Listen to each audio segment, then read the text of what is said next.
All right, the mother of 12-year-old Tamir Rice, the Cleveland boy, shot to death by police last November, says she wants the county DA off the case and replaced by a special prosecutor.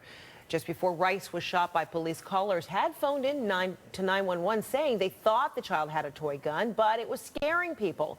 Rice was shot dead by arriving officers who say they thought his gun was real. Rice's mother spoke at the courthouse yesterday. Since the senseless shooting of my son, Tamir Rice, I have had many sleepless nights and days. Almost a year now, no justice, no peace. I am very disappointed in the way Timothy McGinley is handling this case. I would like for him to step down and allow an independent prosecutor to take over Tamir Rice's case. So let's bring in our legal guys. Avery Friedman, a civil rights attorney and law professor in Cleveland. Good to see you. Frederica. And Richard Herman, a New York criminal defense attorney and law professor, joining us from Las Vegas. Good to see you as well. It's been too long, gentlemen. Way too long, Fred. Hey. I know, but I'm so glad we're back together. Avery, does this preclude a grand jury, or does this simply mean that what we heard from the prosecutor is in conjunction with what may happen with a grand jury?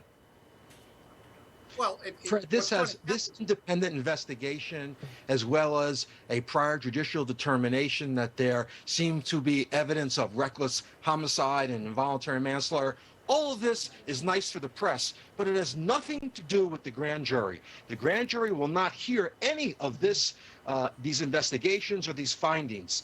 Each case is dealt with separately and independently with the grand jury. Except, didn't they just hear it? I mean, we don't know who's on the grand jury, but Avery, didn't they just hear it? I mean, this is now public. We're talking about it here. The grand jury hasn't even been convened yet, if you can believe that. Right, so we don't know who they are, but whoever they are privy to the same kind of information you or I are privy to, news reports and whatever else is conveyed, right? Sure, that's exactly right. So it is influential, potentially. Right. But Fred, why there's no grand jury at this point, because the police say they're still doing their investigation, seems to me an awful long time not to have gone to a grand jury. But the bottom line is, what was the reasonable state of mind of the police officer at the time, Fred? Let me show you real quickly. I have two guns here, Fred. Two guns. Which one is the real one? Which one is the fake one, Fred? Too late, you're dead. I mean, it's a split-second decision, Fred. And I think it's going to be very difficult to get a conviction against these police officers under the circumstances where Tamir did not listen to a directive from the police. Okay, and just to make it clear, you're in Nevada, you're in Las Vegas with whatever you just held up, Richard. You're not here in studio with us. But Avery, what is the next step here? Because, you know, the family says, yeah, they've been waiting for a year. You heard from the mother, Samaria Rice, who says she wants an independent prosecutor. Now, how might that request be entertained? What will it take to even name a special prosecutor? Is it too late?